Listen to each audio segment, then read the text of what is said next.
Hello students, ফিজিক্সের আরেকটি নতুন ক্লাসে সবাইকে ওয়েলকাম। এর আগের দিন আমরা ফিজিক্সে ভেক্টরের ডট প্রোডাক্ট, ক্রস প্রোডাক্ট এই সমস্ত জিনিসগুলো পড়ে এসেছিলাম।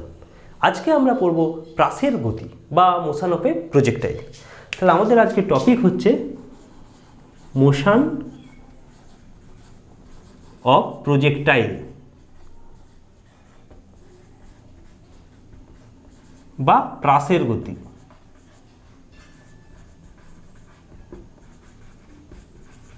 তাহলে আমাদের টপিক হলো মোশন অফ এ প্রজেক্টাইল বা প্রাসের গতি। তো প্রাস জিনিসটা কি? তো আমি আগে ছবিটা এঁকে নিই, তারপর এটা ব্যাখ্যা করব।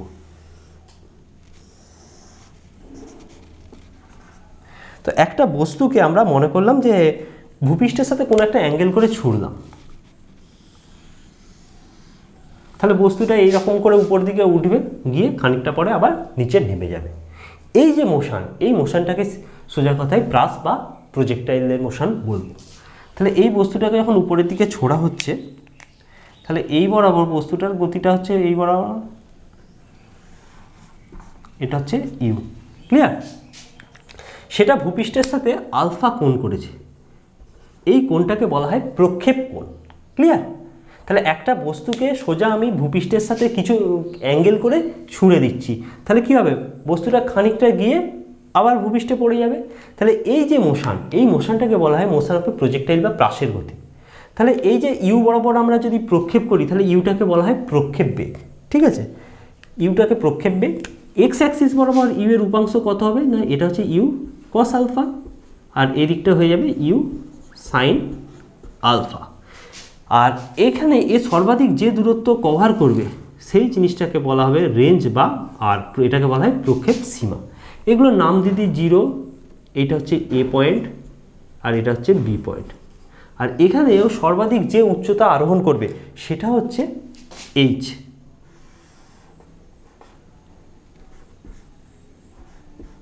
ক্লিয়ার? তাহলে প্রাসের গতি বা মোশন অফ এ প্রজেক্টাইল, এই জিনিসটা যখন আমরা ব্যাখ্যা করতে যাব তখন কি বলবো না, একটা বস্তুকে যদি ভূপৃষ্ঠের সাথে একটা কোণ করে ছুঁড়ে দেওয়া হয়, তখন সেটা কি হবে? সেটা গিয়ে আস্তে আস্তে একটা হাইস্ট পয়েন্টে রিচ করবে, দিয়ে আবার নেমে ভূপৃষ্ঠ ছুঁড়বে। ক্লিয়ার? এই জিনিসটাকে বলা হয় মোশন অফ এ প্রজেক্টাইল বা প্রাসের গতি। এখানে কতগুলো জিনিস আছে, যে বেগে ছুঁড়ছি সেইটাকে বলা হয় প্রক্ষেপ বেগ। আর প্রক্ষেপ বেগের দুটো উপাংশ আছে, এক্স অ্যাক্সিস বরাবর সেটা হচ্ছে ইউ কস আলফা, আর উল্লম্ব গতির ক্ষেত্রে ওয়াই অ্যাক্সিস বরাবর তখন হচ্ছে ইউ সাইন আলফা। অ্যাকচুয়ালি যদি আমরা একটু ভালো করে ভেবে দেখি যে প্রাসের গতি এটা হচ্ছে টু ডাইমেনশনাল মোশন। কেন না টু ডাইমেনশনাল মোশন? এই কারণেই এর এক্স অ্যাক্সিস বরাবর একটা বেগ আছে, ওয়াই অ্যাক্সিস বরাবরও একটা বেগ আছে, মানে দুটো ডাইমেনশন বরাবরই একটা বেগ আছে, সেই জন্য একে টু ডি মোশন বলা হয়। অ্যাকচুয়ালি এটা হচ্ছে হরাইজন্টাল মোশন আর ভার্টিক্যাল মোশনের সুপার ইম্পোজ অবস্থা। কেন না, একটা বস্তু যদি উপর দিকে ছুঁড়ি, তাহলে এইভাবে খানিকটা গিয়ে ও হাইস্ট একটা পয়েন্টে রিচ করলো, দিয়ে আবার নিচের দিকে নামলো। ক্লিয়ার? এটা হচ্ছে উল্লম্ব গতি। আবার অনুভূমিক গতি যদি দিই, তাহলে বস্তুটা এইরকমভাবে যায়। তাহলে এই দুটো গতি, এই উপর দিকে যাচ্ছে, আবার মানে উল্লম্ব দিকে যাচ্ছে, আবার অনুভূমিক দিকে যাচ্ছে। এই যে দুটো গতি, এই দুটো গতি একসাথে যখন হয় তখন বস্তুটা কি এইভাবে উঠে এইভাবে নামে। এই মোশনটা এইভাবে, মানে অ্যাকচুয়ালি যখন আমরা উপর দিকে উঠি তখন বস্তুটা কী হয়, এই বরাবর যায়, আবার এই বরাবর নামে, এটা ভূপৃষ্ঠ। আবার যখন অনুভূমিক দিকে যায় তখন বস্তুটা এই দিকে যায়। তাহলে দুটো যদি একসাথে করি তখন কী হয়, তখন এইভাবে গিয়ে এইভাবে পড়বে। তাহলে এই মোশনটাকে বলা হচ্ছে মোশন অফ এ প্রজেক্টাইল বা প্রাসের গতি। ক্লিয়ার? এখানে আমাকে কতগুলো জিনিস বার করতে হবে। আচ্ছা, এখানে আর একটা জিনিস, এইটা হচ্ছে সর্বাধিক উচ্চতা এ বিন্দুতে, সর্বাধিক উচ্চতা এর বেগটা কত হয়ে যাবে? এই পয়েন্টে এসে বেগটা 0 হয়ে যাবে। ক্লিয়ার? আর তাহলে এইখান থেকে এই আলফাটা হচ্ছে প্রক্ষেপ কোণ। ঠিক আছে? প্রক্ষেপ বেগ হচ্ছে ইউ এক্স অ্যাক্সিস বরাবর, প্রক্ষেপ বেগ হচ্ছে u cos alpha y axis বরাবর ইউ সাইন আলফা। আর ও সর্বাধিক যে অনুভূমিক দিকে যে সর্বাধিক দূরত্ব কভার করছে তাকে বলবো আমরা আর বা রেঞ্জ বা প্রক্ষেপ সীমা। ঠিক আছে? তো আমাকে এখানে কতগুলো জিনিস বার করতে হবে, যে সর্বাধিক কত উচ্চতাও আরোহণ করে। ঠিক আছে? সেই জিনিসটা আমরা বার করব। তাহলে প্রথম হচ্ছে ম্যাক্সিমাম হাইট। ম্যাক্সিমাম হাইট, তাহলে ম্যাক্সিমাম ও কত হাইট যাচ্ছে সেই জিনিসটা আমাদের এখানে ক্যালকুলেট করতে হবে। তো আমরা একটা জিনিস ফর্মুলা পড়ে এসেছি না, ভি স্কোয়ার সমান u square minus twice g, h ফর্মুলাটা এখানে অ্যাপ্লাই করব। তো এখানে একটা হাইস্ট পয়েন্ট মানে পি এ বিন্দু, এ বিন্দুতে ভেলোসিটি কত, 0, তাহলে আমরা এখানে 0 স্কোয়ার লিখে দিলাম। ফাইনাল ভেলোসিটি, এই বস্তুটা যখন উপর দিকে উঠছে এটা মনে করলাম ফাইনাল পয়েন্টে ওর ভেলোসিটি কত, 0, মানে ফাইনাল ভেলোসিটিটা 0।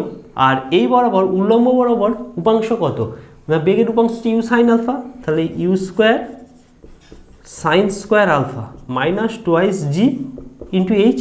আচ্ছা, জিটা এখানে মাইনাস সাইনটা কেন অ্যারাইজ করলো না, তার কারণ হচ্ছে বস্তু উপর দিকে উঠছে কিন্তু গ্র্যাভিটেশনাল অ্যাক্সেলারেশন বা অ্যাক্সেলারেশন ডিউ টু গ্র্যাভিটি সেটা কোন দিকে, নিচের দিকে, ঠিক আছে, সেই জন্য এখানে নেগেটিভ সাইনটা অ্যারাইজ করলো। তাহলে এইটা কি লিখতে পারি, দ্যাট ইজ টোয়াইস জিএইচ সমান u square sine square alpha, that is H সমান u square sine square alpha by 2g। তাহলে সর্বাধিক যে উচ্চতা ও আরোহণ করবে সেইটা হয়ে গেল u square sine square alpha by 2g। Clear? তাহলে আমি এখান থেকে একটা ফর্মুলা পেয়ে গেলাম যে h equal to u square sine square alpha by 2g। Clear? তাহলে সর্বাধিক ও যে উচ্চতা আরোহণ করবে সেটা হচ্ছে u square sine square alpha by 2g। Clear? এটা হয়ে গেল। এবার আমাকে করতে হবে যে উত্থিতিকাল বা কতটা সময়ে ও এ বিন্দুতে পৌঁছাবে। এখানে একটা জিনিস আছে যে এই ও থেকে এ বিন্দুতে পৌঁছাতে যে সময় লাগে এ থেকে বি বিন্দুতে পৌঁছাতেও একই সময় লাগে, সেটা আমরা ম্যাথামেটিক্যালি দেখাবো। তো প্রথমে আমরা করব ও থেকে এতে পৌঁছাতে যে সময়টা লাগে, ঠিক আছে, বা ওঠার সময় বা উত্থিতিকাল, সর্বোচ্চ বিন্দুতে পৌঁছাতে, এটা হচ্ছে সর্বোচ্চ বিন্দুতে পৌঁছানোর সময়।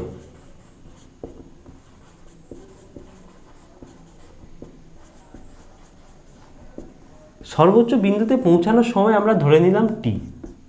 ক্লিয়ার? তাহলে ও থেকে এতে পৌঁছাতে ওর সময় লাগে টি। তাহলে আমরা একটা ফর্মুলা পড়ে এসেছিলাম যে ভি সমান ইউ মাইনাস জিটি, এই ফর্মুলাটা এখানে অ্যাপ্লাই করব। অ্যাট হাইস্ট পয়েন্ট এ, এতে ভেলোসিটি কত, 0, তাহলে এখানে বসিয়ে দিই 0 ইকুয়াল টু ইউ, ইউ এর ভ্যালু কত, উল্লম্ব দিক বরাবর, আমরা উল্লম্ব গতি এখানে বিবেচনা করছি, তাহলে উল্লম্ব গতির ক্ষেত্রে ইউ কত, u replace by u sine alpha minus GT, that is GT সমান u sine alpha, that is T সমান কত, ইউ সাইন আলফা বাই জি। তাহলে ও যে বস্তুটা সর্বাধিক যে উচ্চতা বা হাইস্ট পয়েন্টে রিচ করতে কত সময় নিচ্ছে, ইউ সাইন আলফা বাই জি। তাহলে আমরা এখান থেকে আরেকটা ফর্মুলা পেলাম, টি সমান u sine alpha by G. Clear?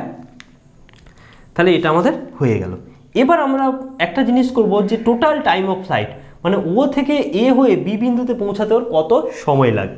ঠিক আছে, এবার হচ্ছে টোটাল টাইম অফ ফ্লাইট। আমাদের নেক্সট টপিক হচ্ছে যে বস্তুটা ও থেকে এ হয়ে বি বিন্দুতে পৌঁছাতে কত সময় লাগে, বা total time of flight. Total time of flight মানে বস্তুটা তো শূন্যে ভেসে ভেসে যাচ্ছে, তাহলে সেই জন্য আমরা টোটাল টাইম অফ ফ্লাইট এই কথাটা লিখছি। এটা ধরা যাক T1 ধরছি, মানে ও থেকে এ হয়ে বি বিন্দুতে পৌঁছাতেও T1 সময় লাগছে। ক্লিয়ার? তাহলে আমরা একটা ফর্মুলা পড়ে এসেছিলাম, S equal to UT minus half G. আচ্ছা, এখানে যেহেতু আমি T1 দিয়ে করছি, you T1 minus half GT1 square. ঠিক আছে, এই ফর্মুলাটা আমরা পড়েছিলাম। এবার এই ফর্মুলাটা আমরা এখানে কাজে লাগাবো। এখানে একটা জিনিস হচ্ছে যে উল্লম্ব গতির ক্ষেত্রে যদি আমরা উল্লম্ব গতিটা বিবেচনা করছি, উল্লম্ব গতি বিবেচনা করার সময় ও থেকে এ হয়ে বি বিন্দুতে পৌঁছাচ্ছে, তাহলে এর ওয়াই অ্যাক্সিস বরাবর সরণ কত, ডিসপ্লেসমেন্ট 0। কেন না, ও থেকে এ হয়ে আবার বি বিন্দুতে পৌঁছাচ্ছে, তাহলে ওয়াই অ্যাক্সিস বরাবর ডিসপ্লেসমেন্ট 0। তাহলে আমি এস সমান 0 বসালাম, সমান ইউ T1 মাইনাস হাফ। আচ্ছা, আরেকটা জিনিস যে উল্লম্ব গতি যখন বিবেচনা করছি u replace by u sine alpha, কারণ উল্লম্ব গতি এখানে উল্লম্ব মোশনে যখন যাচ্ছে তাহলে ইউ এর উল্লম্ব মোশনের গতি কত, ইউ সাইন আলফা। তাহলে u sine alpha t1 minus half g t1 square. তাহলে এখানে আমরা কি লিখতে পারি, ইউ সাইন আলফা t1 সমান হাফ জি t1 স্কোয়ার। তাহলে এবার দুদিক থেকে t1 গুলো বাদ দিয়ে দিচ্ছি, তাহলে t1 ইন্টু জি বাই 2 সমান কত, u sine alpha that is t1 সমান 2u সাইন আলফা বাই জি।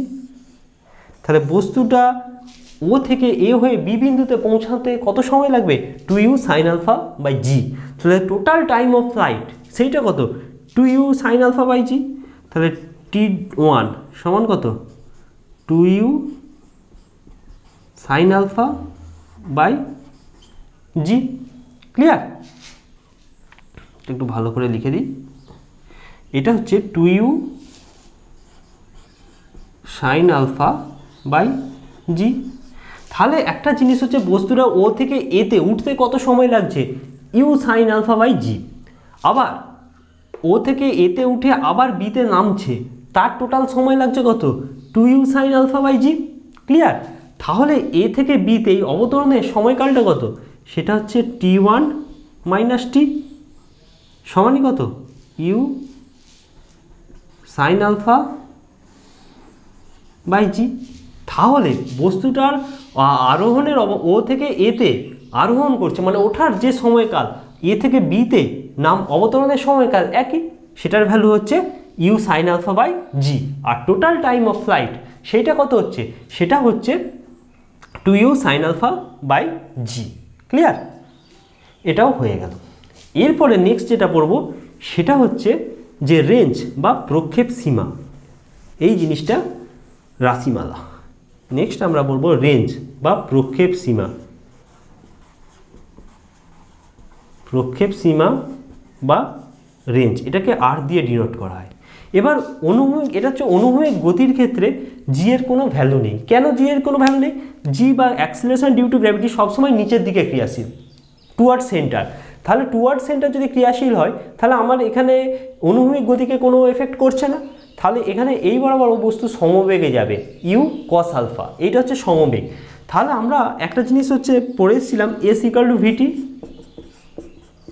এটা ফর্মুলা একটা পড়েছিলাম, যে বস্তু যদি সমবেগে যায় তাহলে সর্বাধিক সে কত দূরত্ব অতিক্রম করবে টি সময়, এস ইকুয়াল টু সেটা ভি ইন্টু টি, মানে সরণ equal to velocity into time. এবার এখানে ও এইখান থেকে ও থেকে বিতে পৌঁছাতে কত সময় লাগছে, 2u sine alpha by G. Clear? আর এখানে কত সমবেগে যাচ্ছে, ইউ কস আলফা, এই সমবেগে যাচ্ছে। ক্লিয়ার? এখানে কোনো ত্বরণ বা মন্দন নেই। তাহলে আমরা এখানে ফর্মুলায় বসিয়ে দিচ্ছি যে আর, আর মানে কি, কতটাও দূরত্ব কভার করছে, এটা রেঞ্জ। আর সমান কত, কত বেগে যাচ্ছে, ইউ কস আলফা বেগে যাচ্ছে, ইন্টু টোটাল এখানে টাইম কত, t1 ও থেকে বিতে পৌঁছাতে।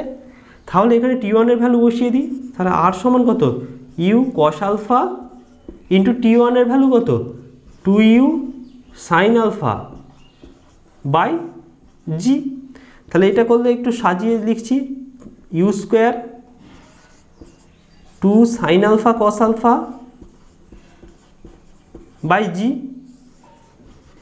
এবার একটা জিনিস, 2 সাইন আলফা কস আলফা মানে কত, সাইন 2 আলফা। ঠিক আছে, সেটা বসিয়ে দিচ্ছি। তাহলে আর সমান u square sine 2 alpha by জি। তাহলে এইটা হয়ে গেল আমাদের রেঞ্জ বা প্রক্ষেপ সীমা, তার রাশিমালা u square sine 2 alpha by জি। তাহলে এখানে আমি এখানে আর এই ফর্মুলাটা লিখে দিচ্ছি, আর সমান u square sine 2 alpha by G. হলো? তাহলে এই জিনিসটা রেঞ্জ রাশিমালা হয়ে গেল আর সমান u square sine 2 alpha by G. এবার একটা জিনিস, যে আর এর সর্বোচ্চ মান কত হবে, আর ম্যাক্স, তাহলে আর ম্যাক্স কত হবে সেইটা আমরা এখান থেকে বার করব। তাহলে আর ম্যাক্স, তাহলে আর ম্যাক্সটা এখানে ইউটা কনস্ট্যান্ট, আর সমান আমরা পেলাম, আর সমান একবার লিখি u square sine 2 alpha by G. এবার আর ম্যাক্স কখন হবে, যখন এখানে ইউটা একটা কনস্ট্যান্ট কোয়ান্টিটি, জিটাও একটা কনস্ট্যান্ট কোয়ান্টিটি, তাহলে আর ম্যাক্স হবে যখন সাইন 2 আলফার মানটা সর্বাধিক হবে।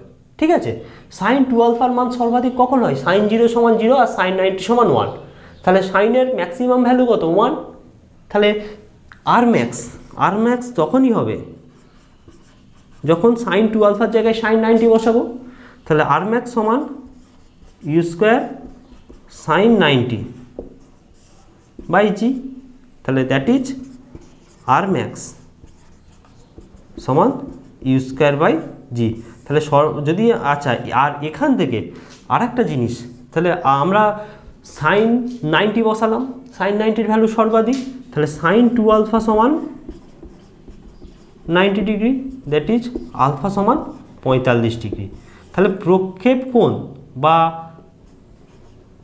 এখানে এই যে অ্যাঙ্গেল অফ প্রজেক্টাইলের যে এই যে আলফাটা, এই আলফাটা যদি আমরা 45 ডিগ্রি কোণে ছুঁড়ি তাহলে এটা সর্বাধিক দূরত্ব কভার করবে।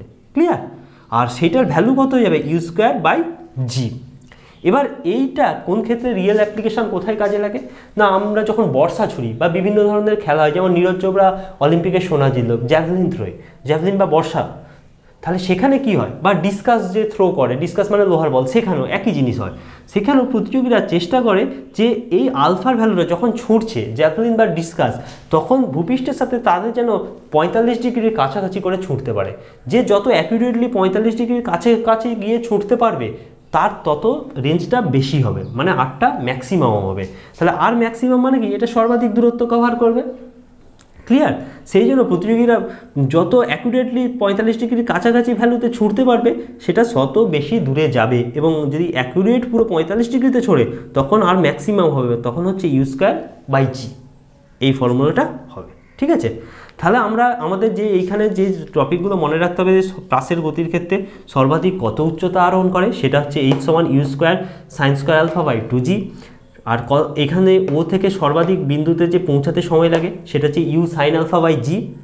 আবার টোটাল টাইম অফ ফ্লাইট ও থেকে এতে গিয়ে আবার বিতে যে পৌঁছায় তার সময় কত লাগে, সেটা হচ্ছে 2u sine alpha by G. Clear? আবার এখানে অবতরণের সময়, মানে হাইয়েস্ট পয়েন্ট থেকে ভূপৃষ্ঠে অবতরণের সময়, সেই সময়কালটা কত, ইউ সাইন আলফা বাই জি। তাহলে এখান থেকে ও থেকে এতে পৌঁছাতে যে সময় লাগে এ থেকে বিতে পৌঁছাতেও একই সময় লাগে। ক্লিয়ার? আর এখানে অনুভূমিক দিকেও যতটা দূরত্ব কভার করবে সেটা হচ্ছে ওর রেঞ্জ, সেটার ভ্যালু কত, u square sine 2 alpha by জি। আর কখনো ম্যাক্সিমাম জায়গা ম্যাক্সিমাম রেঞ্জ কভার করবে না যখন এটা প্রক্ষেপ কোণটা 45 ডিগ্রি হয়ে যাবে, 45 ডিগ্রি হয়ে যাবে, এবং তখন ভ্যালুটা হয়ে যাবে কত, আর ম্যাক্স সমান u square by G. Clear? আজ এ পর্যন্তই থাক, পরের দিন নেক্সট ক্লাসে আবার দেখা হবে।